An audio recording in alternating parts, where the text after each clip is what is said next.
수요 경건의 시간입니다. 기도하고 시작하도록 하겠습니다. 이 시간도 성삼위 하나님께만 영광과 존귀와 감사와 찬양을 돌립니다. 주일 지난 3일간도 택한 백성들을 지키사 변함없이 수요 경건의 시간으로 하나님과 교제하는 귀한 시간을 가질 수 있도록 인도하시니 감사합니다.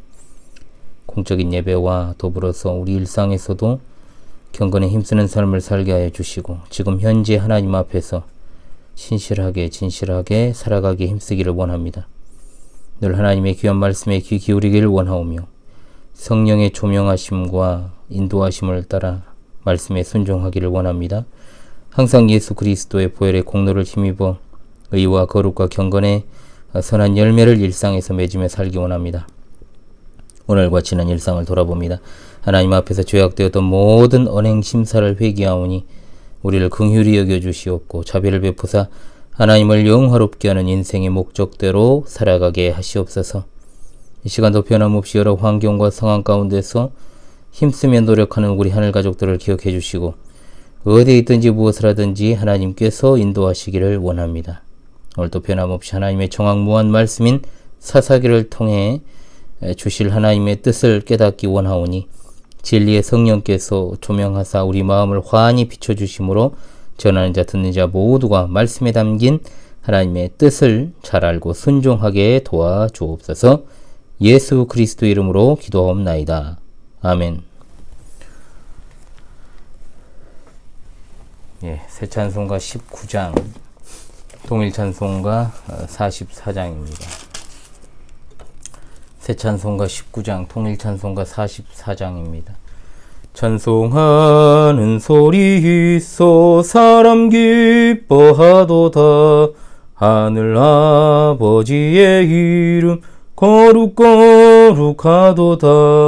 세상 사람 찬양하자. 거룩하신 하나님께 할렐루야 할렐루야 할렐루야 아멘. 하나님의 나라 권세 영원토록 있도다. 하나님의 영광 나라 거룩거룩하도다. 하늘 보좌 계신 주님 세상 주관하시도다. 할렐루야 할렐루야 할렐루야 아멘. 하나님의 크신 섭리 그 뜻대로 되도다. 우리 아버지의 뜻은 거룩거룩하도다. 주여 속히 임하셔서 기쁜 날을 주옵소서. 할렐루야 할렐루야 할렐루야 아멘. 아멘.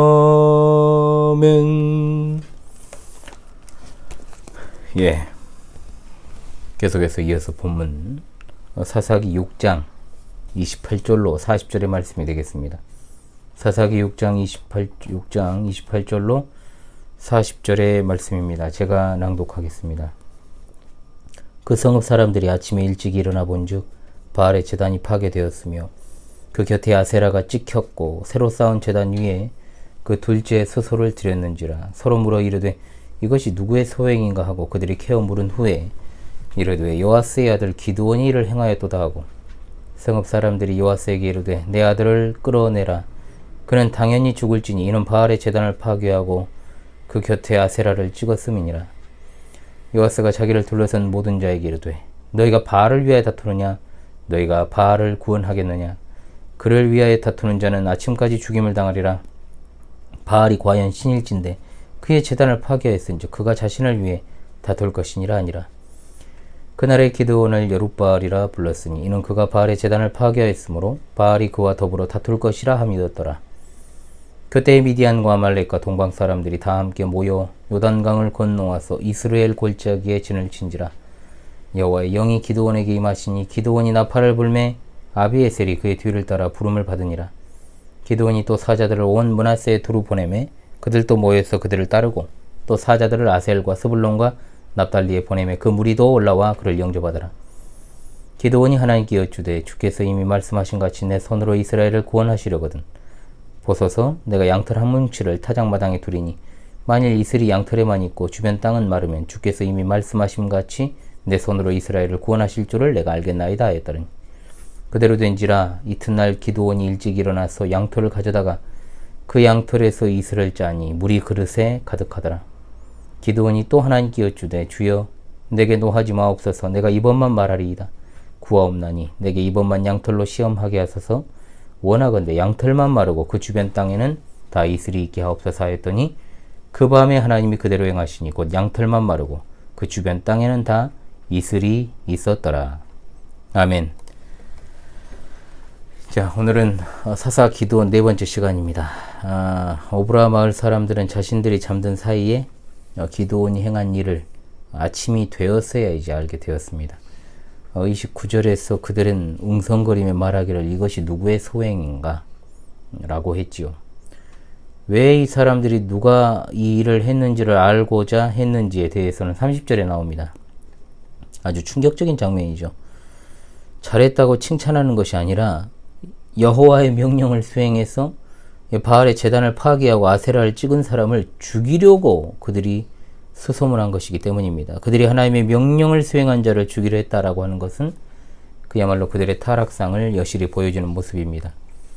기드온은 단지 바알의 제단을 파괴하고 또 아세라 목상을 찍은 정도로 끝나는 것이 아니라 여호와를 위해 새로운 단을 쌓고 그 위에 둘째 스스로 번제를 드리는 것이 목적이었습니다. 그런데 오브라 사람들은 뒷부분은 빼버리고 단지 바알의 단과 아세라를 찍은 것만 언급하고 있지요. 여호와 하나님의 대리인으로 그 전쟁을 수행해야 될 자들이 바알의 대리인이 되어 기드온을 죽이려고 합니다. 이스라엘이 과연 여호와 하나님을 위해서 이토록 헌신했던 적이 있을까 싶을 정도로 정말로 패역한 모습이지요. 바알 숭배는 가나안 땅에서의 그들의 현실적 이익을 위한 것이라고 제가 일전에 말씀을 드렸습니다. 교계에서 어떤 신학적인 문제, 교리적인 문제가 진짜 우리 기독교의 본질적인 근본 문제 아니겠습니까? 여기에 대해서는 별 관심이 없다가도 자신들의 현실적인 이익에 관련된 일이라면 괴거품을 물고 달려드는 모습들을 많이 보게 되는데 그야말로 하나님을 안중에 두지 않는 자들의 모습이요. 또한 본문의 이스라엘은 현재 우리 모습의 자화상이라는 것을 기억합시다. 기드온의 아버지였던 요아스는 궁지에 몰립니다. 그러나 그는 상당한 위치에 있었던 사람으로 보입니다. 아들이 이제 죽을 위기에 처했지 않습니까? 그는 적극적으로 공세를 취합니다. 그것이 바로 31절의 내용입니다. 바알은 스스로를 지킬 수 없는 무력한 존재였습니다. 그런데 기드온은 바알의 제단을 파괴하고도 무사했고 이로 인해 바알의 무력함은 온 마을 사람들에게 더욱더 입증되는 계기가 되었던 겁니다. 이로 인해서 기드온은 바알로 하여금 그와 다툴 것이라는 의미의 여룻바알이라는 이름을 얻게 되었습니다. 여룻바알이란 말은 하나님의 능력과 바알의 무능함을 대조시키고 상기시키는 별명이었습니다. 매년 파종할 때가 되면 그랬던 것처럼 미디안 사람과 아말렉 사람과 동방 사람들이 함께 모여 요단강을 건너왔습니다. 이같이 정기적으로 침략하는 것이 7년 동안 계속되었을 것입니다. 미디안은 1년에 한 차례씩 마치 연례 행사, 명절을 보내듯 이스라엘을 침략하여 대규모의 약탈을 감행했던 겁니다. 이들은 내년처럼 같이 힘을 합해 요단강을 건너 이스라엘 골짜기에 진을 쳤습니다. 이스라엘 골짜기는 군사적 요충지입니다. 이 골짜기를 통과하지 않고는 이집트에서 메소포타미아로 갈 수 없을 정도로 매우 중요한 전략적인 요충지였던 것이죠. 그래서 미디안의 연합군은 이곳에 진을 쳤던 것입니다. 그러나 7년간 계속되는 미디안의 침략은 이제 더 이상 방치되어서는 안 되었습니다. 하나님께서 기드온에게 16절에 말씀하시기를 내가 반드시 너와 함께하리니 내가 미디안 사람 치기를 한 사람을 치듯 하리라 하시니라고 하신 약속을 여호와께서는 지키셨습니다. 34절에 여호와의 영이 기드온에게 임하시니라고 되어 있습니다. 자, 문자적으로 번역을 하면 여호와의 영이 기드온을 옷처럼 감쌌다라는 표현입니다. 특별히 민족적인 위기의 때에 등장한 사사들이나 왕들의 놀라운 힘과 능력은 여호와의 영에 감동되었기 때문이라고 말씀합니다. 무명에 가까운 존재였던 기드온에게 여호와의 영이 옷처럼 감싸셨다면 이스라엘을 얼마든지 구해낼 수 있으리라는 기대를 할 수 있습니다. 여호와의 영의 옷을 입은 기드온은 미디안과의 전쟁에 참여하도록 이스라엘 백성들에게 호소했는데 거기에 반응한 자들은 먼저 고향 사람들인 아비에셀 족속들이었습니다. 기드온이 바알의 제단을 무너뜨리며 여호와 하나님이 참된 하나님임을 드러내 보였기 때문일 것입니다. 그러나 기드온은 사자를 사방에 보냈습니다. 기드온이 사자들을 북방 지파들에 보내자 므낫세, 아셀, 스불론, 납달리 지파 사람들이 모여들었는데 이들은 주로 이스라엘 골짜기 주변 지파들입니다. 경제적으로나 안보적으로 자신들의 이익이 달려있기 때문에 그 요구에 응한 것으로 볼 수 있지요. 무명한 자였던 기드온을 하루아침에 지도자로 만든 것은 뛰어난 가문이나 외모나 탁월한 학벌이 아니었습니다. 여호와의 영이 그에게 입혀졌기 때문이었습니다. 하나님께서 우리에게도 성령의 옷을 입혀 주심으로 주의 일을 감당하게 하여 주시기를 간절히 원합니다. 아멘. 이렇게 해서 기드온에게 호응을 보인 이스라엘 백성들의 수가 무려 32,000명이었습니다. 그럼에도 불구하고 기드온에게는 아직 확신할 수가 없었던 것이지요. 숫자는 많이 모였지만 따지고 보면 그냥 오합지졸일 뿐입니다. 오합지졸이죠.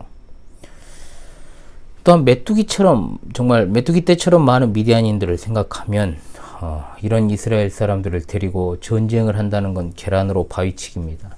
이에 기드온은 한 번 더 확인해보고 싶은 마음이 들었습니다. 36절에서 37절의 내용입니다.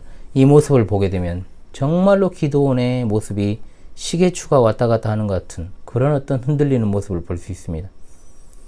정말로 평범하게 그리고 소심하게 소시민으로 살아가던 기드온에게 이처럼 갑작스럽게 닥친 문제가 너무나 크기 때문에 그는 하나님께서 이전에 약속을 하셨음에도 불구하고 다시금 확인하고 싶었던 것입니다.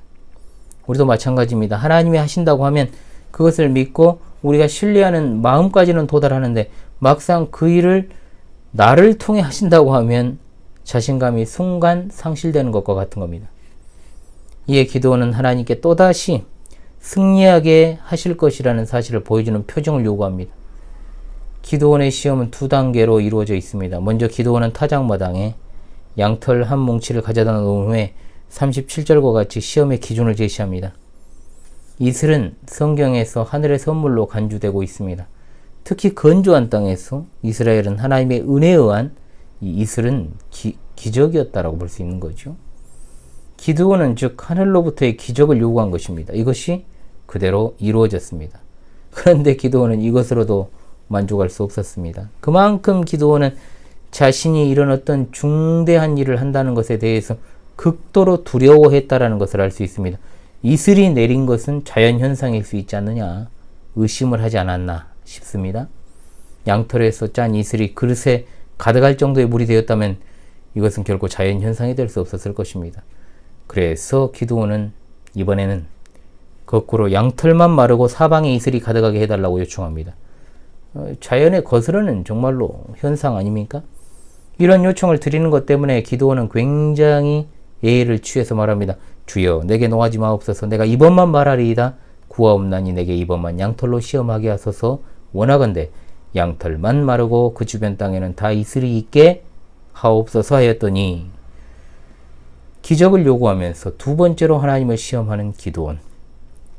기드온은 이처럼 이중으로 체크하는데 하나님은 묵묵하게 그것을 받아들이시고 여러 번 그에게 증거를 보여주십니다.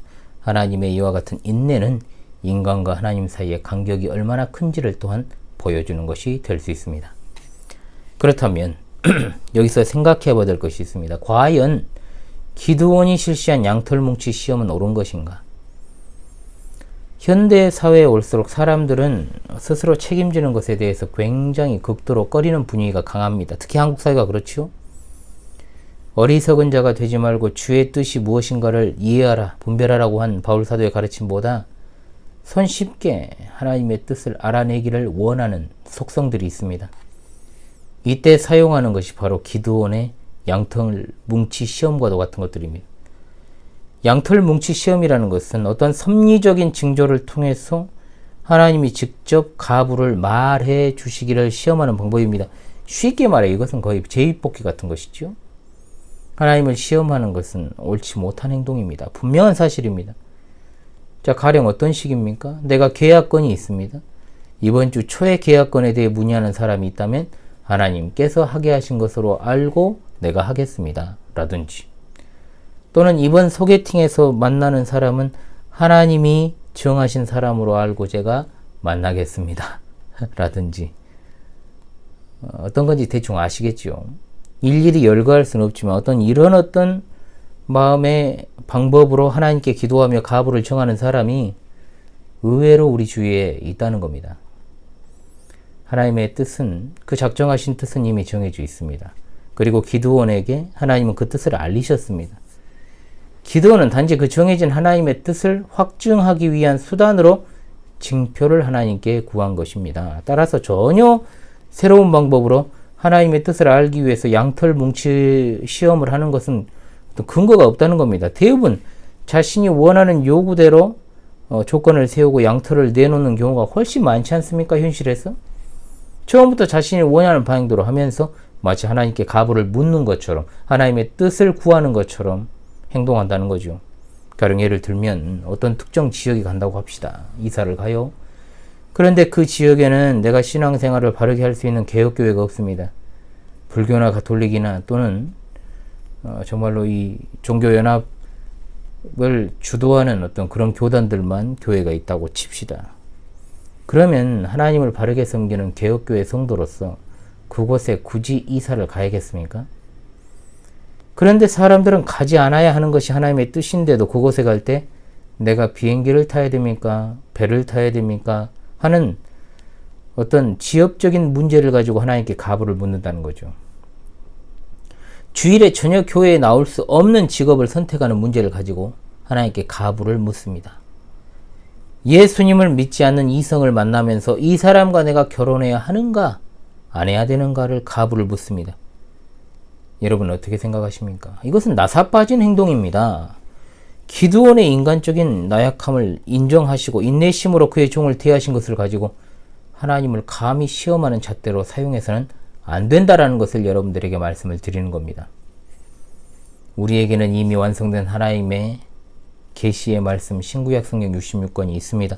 기드온이 당장 순종했다면 좋았겠지만 너무나 연약해서 하나님으로부터 온 징표를 요구하면서 뒤로 그것을 미루었습니다. 기드온은 그러나 우리의 자화상이라는 것을 기억하십시오. 아니, 사실 우리는 기드온보다 못한 모습을 많이 가지고 있습니다. 자기를 부인하고 자기 십자가를 지고 주님을 따르라는 것을 우리는 알고 있습니다. 그럼에도 불구하고 즉각적인 순종의 자세가 없습니다. 우리에게 중요한 것은 나 자신의 욕망을 내려놓고 하나님의 말씀에 귀를 기울이는 것입니다. 주님은 말씀하십니다. 내 양은 내 음성을 들으며 나는 그들을 알며 그들은 나를 따르느니라. 아멘. 우리는 우리의 육신적 연약함으로 주저하더라도 하나님께 순종했던 기드온처럼 하나님께 늘 순종하는 자세를 견지해야 될 줄로 믿습니다. 하나님의 말씀에 귀를 기울이시고 늘 순종하는 주님의 백성들 되시기를 간절히 소망합니다. 아멘.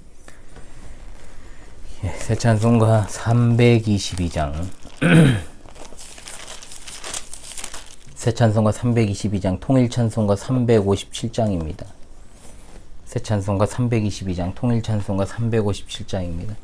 세상에 헛된 신을 버리고 하나님 이름 높여 기리세 온 천하 백성 모두 나와서 다 같이 하나님만 섬기세 세상에 헛된 우상 버리고 인간의 모든 부귀영화와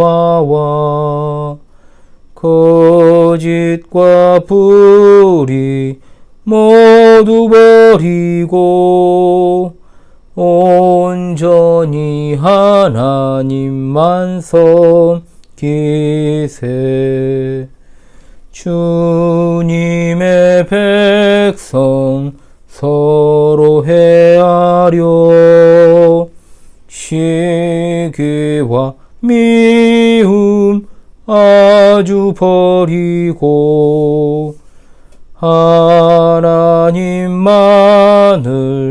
홀로 섬기는 천국을 어서 이뤄주소서.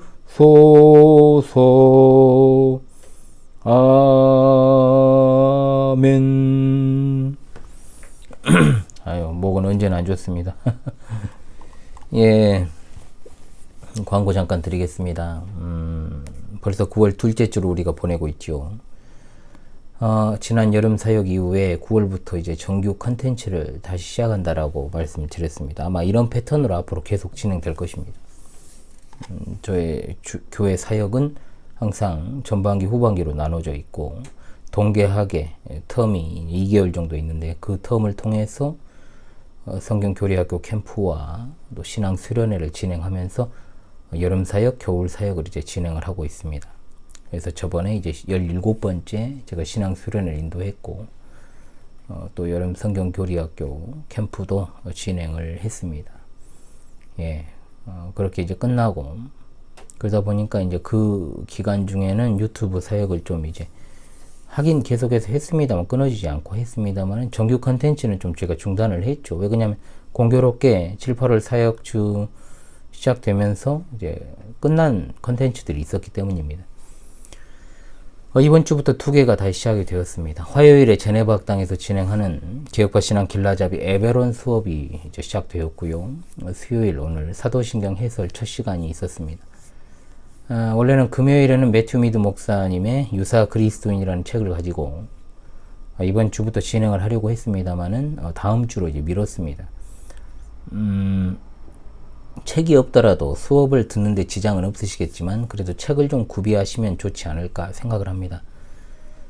본교회 성도가 아닌 우리 채널을 사랑하시는 우리 시청자 성도님들께는 제가 보내드리려고 마음을 먹고 있으니까요. 그리 하시면 되겠습니다. 제네박당 2학기 개강이 코앞으로 다가왔는데 육신이 공고해서 제가 준비를 제대로 못했습니다. 그래서 위에서 여러분 꼭 기도해 주시기 바랍니다. 남은 한 주 일정 가운데서도 하나님께서 여러분과 늘 함께 하시기를 원합니다. 건강 잘 유지하시고요. 또 환절기에 여러분 특별히 지금 코로나는 계속해서 우리의 생명을 위협하고 있습니다. 여러분들 꼭 여러 가지로 여러분의 소중한 생명을 지키시고 또 건강 챙기시기를 바라옵겠습니다. 자, 기도하면서 수요 경건의 시간을 마치도록 하겠습니다. 기도합니다. 우리 하나님 참으로 감사합니다. 우리에게는 완성된 계시의 말씀 신구약 성경 66권이 있습니다. 혼돈의 시기에 하나님께 대한 즉각적 순종으로 머뭇거리지 않게 하시고 주의 뜻을 따르게 하시기를 원합니다. 여러 가지 미혹된 가르침과 그릇된 사고방식들이 우리를 어지럽게 만들지만 하나님의 말씀에만 귀 기울이며 순종하는 우리 모두가 되게 하여 주옵소서. 오늘 하루도 하나님의 은혜 가운데 마무리합니다. 우리와 우리 자녀들과 우리에게 속한 지체들을 위하여 간절히 기도하오니 어디에서나 언제 어디에서나 하나님의 귀한 뜻과 사명을 수행하는 언약 백성들로서 든든하게 서갈 수 있도록 늘 말씀에 깨어있게 하여 주시고 시대를 분별하고 신실한 믿음을 가지며 주님 배우게 될 날을 간절히 갈망하는 자들이 되게 하여 주옵소서. 위기의 대한민국을 주여 붙들어 주시고 공유를 베풀어 주시며 위정자들을 깨워주시고 그들이 하나님을 두려워하고 교단의 지도자들이 정신을 차리고 교회의 본질을 지키는 일에 힘쓰게 하시되 일선 목회자들과 성도들이 먼저 깨어서 교회의 거룩성과 순결성을 지켜나갈 수 있게 도와주옵소서. 복음에 해결하지 못한 일이 없다는 것을 우리로 알게 하심으로 구원 영생의 도리를 우리가 믿을 뿐만 아니라 우리의 자녀들을 잘 가르치고 우리 주위를 복음의 빛으로 비추게 하시옵소서. 변함없이 밝은 새 아침을 우리에게 열어주실 것을 믿사옵고 우리 주 예수 그리스도 이름으로 기도하옵나이다. 아멘.